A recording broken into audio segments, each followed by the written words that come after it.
Hey people of the VC, this is Andy Cloudy Milder, and this is 10 terrible albums that don't include Saint Anger. Of course, only in my opinion.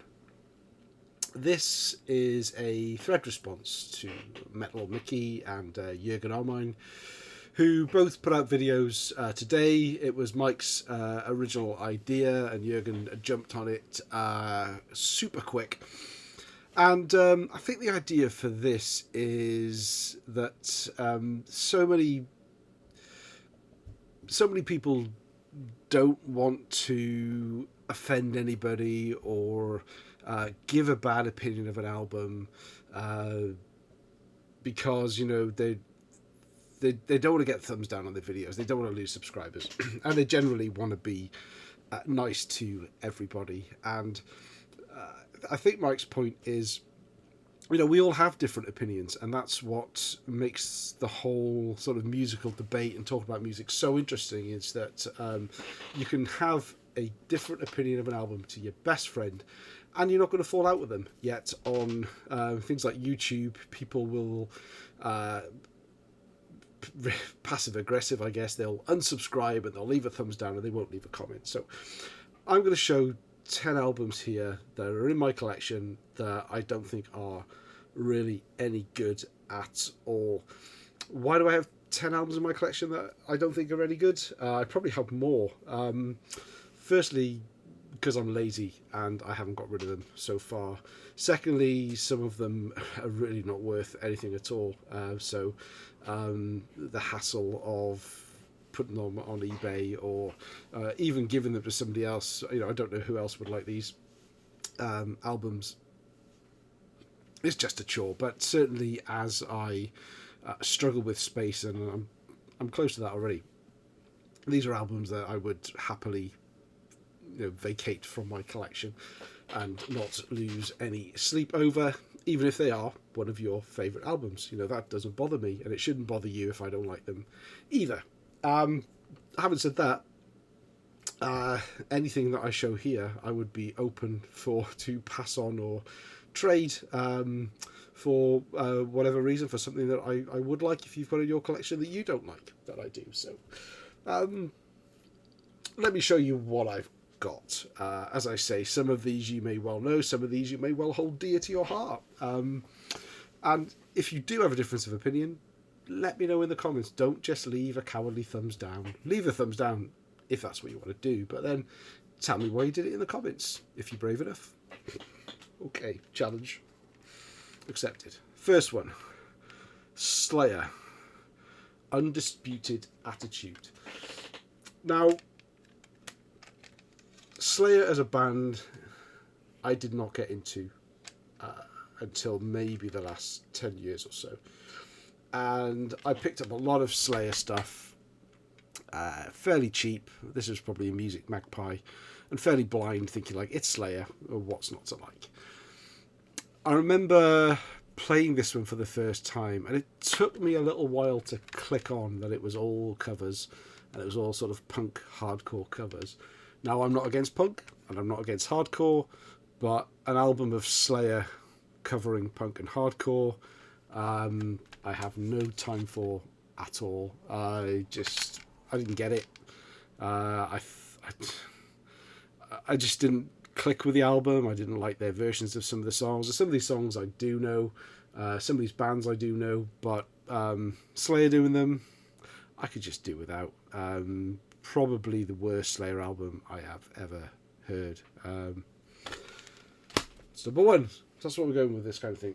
Now, the second one is, when I started in the VC, I had never heard of this new wave of traditional heavy metal movement. And some of the people that I admired the most and really got me into watching VC videos were all over this next band. And I love that whole new wave of traditional heavy metal movement. If you follow me, you know that I'm all over it, and I promote a lot of bands from that era. The era's still going on. It's just, you know, modern heavy metal. But one of the, I guess, the pioneers is Skullfist. I don't get Skullfist at all. It's just now a lot of people say with new wave of traditional heavy metal that it's just sort of copycats from the 80s, but you know I think much more highly of it. But this sounds to me a lot sort of copycat from the 80s. This is Chasing the Dream by Skullthis, 2014 release, Music for Nations.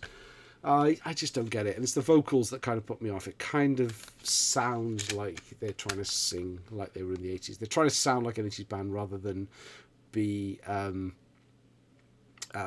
modern band just playing traditional heavy metal inspired by the 80s.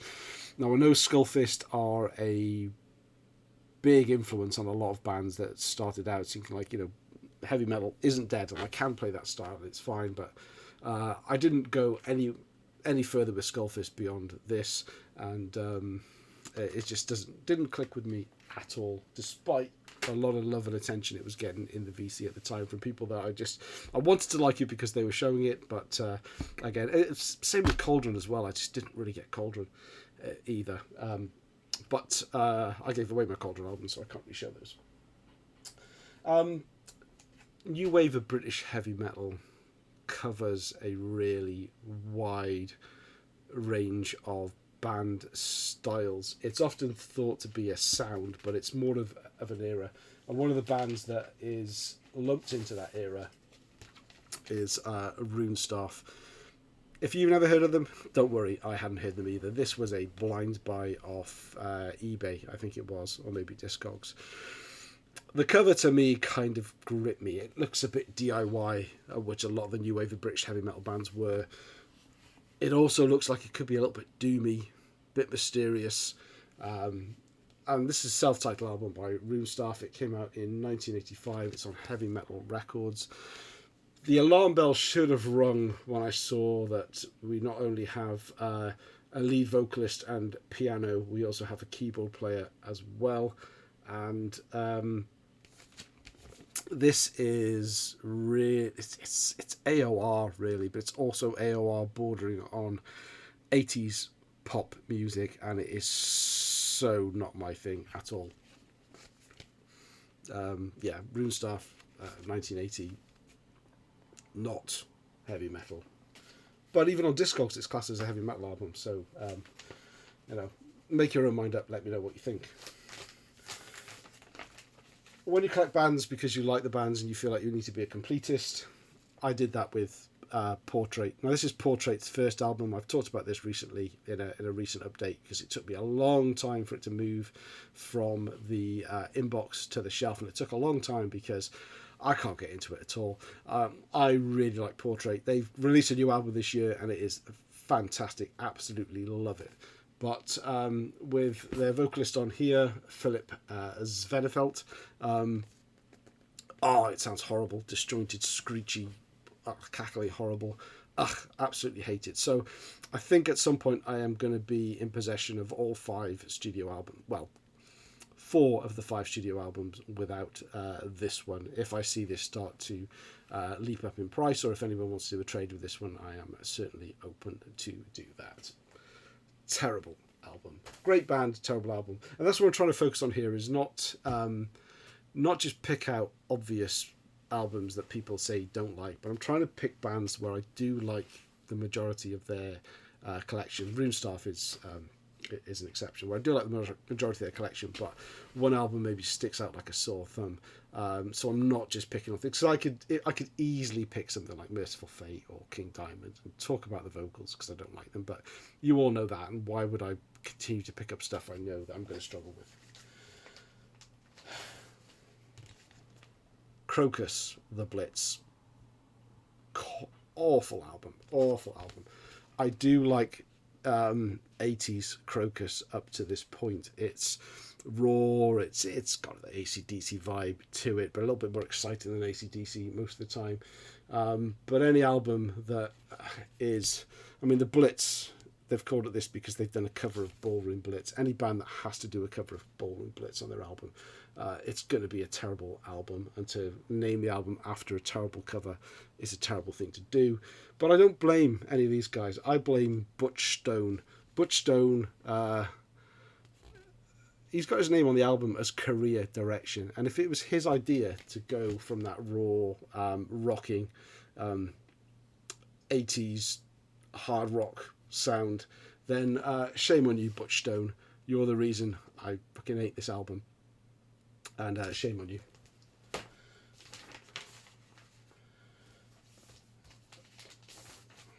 Next up, King Cobra, Thrill of a Lifetime. I picked this up along with, and I knew I would forget the name, so I am desperately trying to think of it and looking it up at the same time because I can't think of it. King Cobra, yeah, Ready to Strike. Ready to Strike, I think, was a great album. I think their debut by King Cobra. But this was in the same second-hand shop, and I grabbed it at the same time. And it is awful. It is chalk and cheese between the two. It is as dated 80s as the cover suggests. Horrible. Horrible, horrible, horrible. I mean, Johnny Rod, Carmine Appice, I don't know what you were thinking of being on here, but there we go. Terrible, terrible sounding album. Also a terrible sounding album. And one that I like a few from the earlier catalogue, but Quite Right 3 is perhaps the album I hate the most of the ones that I'm showing so far. It is a complete... It is awful. I don't know what they were doing. It is just... they've lost their hard edge. They've lost their grit. They have just gone completely commercial. Yeah, that's all I'm going to say. And the thing is, I know there are some people out there who that's their favourite Quiet Riot album, and I just do not get it at all. Please explain to me in the comments why that is such a great album, because it's not for me. But again, my opinion. Let's not get upset with each other, shall we? Q5, When the Mirror Cracks. This is their second album, and I kind of reluctantly putting it in here because their first album, absolutely killer, brilliant band, had so much promise, and then they went and added all the keyboards and went far more commercial route with this one. Now, I saw these guys a couple of years ago. It was the first time they'd ever played in the UK, and they played in Bannerman's in Edinburgh, my local Spit and Sawdust gig place, a really small place, and they were playing a number of festival gigs or other venues around Europe, doing a mini European tour. And they obviously got a stopover in the UK, probably flew into Edinburgh or Glasgow, and then were flying out to Europe the next day. Now, they played quite a few songs from this album, and they sounded really good because on stage they were just the band, a couple of guitarists, bass, drums, vocals, and those songs absolutely rocked. But on here, completely spoiled by the keyboard sound, and I mean, the drummer. I've got a little bit of damage around here. Looks like something Thompson. Fortunately, it's blocked out. But he's responsible for drums and drum programming and percussion. And Evan Shelley as well. I think he's the only original member of the band, but he was into keyboards and sequencing, and that kind of sums up the album for me. Some really great songs on here, but I know they're great now because I've heard them live without any of that shit on top of it, and such a shame that they and maybe they would have, who knows, if they'd have cut all that crap out on the original album, maybe they would have been bigger too. But there we go, that's Q5. Now, an album that I think is well renowned for being terrible was my introduction to Sabbath, really, and this is Morning Has Broken. Very late to the Sabbath party. Only through watching VC videos did I really know much about Sabbath and how good they were and how I should check them out. Now, obviously the first two albums are the ones that you should be going for to get yourself into them, and I have been doing that since, but I saw this for a great price. in Vinyl Villains in Edinburgh. So I grabbed it and thought, well, you know what? It's a vinyl from, 1991. It's a lot cheaper than it would be had I had bought it online. I'm going to grab it, I'm going to listen to it, and I'm going to give it a go. But honestly, if you read up on this album, they were all at each other's throats and they weren't getting on, and it actually sounds like they are all... It sounds like they're warming up. It sounds like they're all playing their own interpretation of the song, and they all have a different interpretation of that song. So I would be surprised if someone out there did come out and say this was actually a great album. I think you'd be in the minority, but I'd love to know why you thought this was a great album, because I just don't get it at all.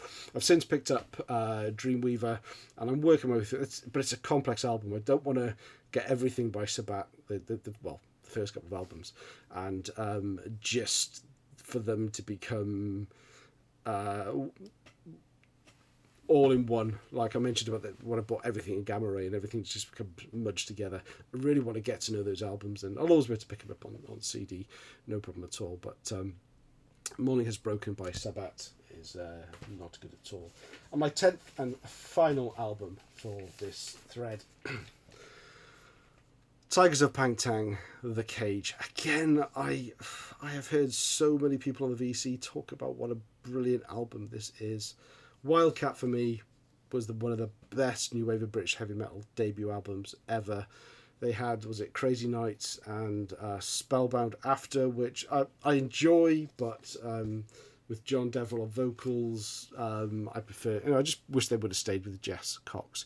But this is like a step too far in the reach for commercial success.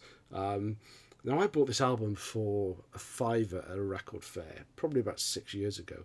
And every time I see it now, it's like a 15 quid album. And I just cannot believe how an album like this has become sought after. And I know part of that is just down to the vinyl price at all. But it's overly melodic. It's just horrible. Love Potion number 9. One of the worst covers of a song ever, and it's being done by a metal band. That's how much I like those CDs. I've just thrown them across the room. So there we have it. That is my 10 terrible records that I want to share with you, that I don't mind if I'd be quite happy for them to move on from my collection at some point, but I'm open for other people to share their opinions. So I'm sure there are some people out there that love these albums. Let me know why you love them in the comments, and let's have a healthy debate about it, rather than the whole thing with Mike was just everyone just says albums are amazing and showing things, but there are some terrible albums out there, and I think we all have them in our collection. So show me yours. Catch you later.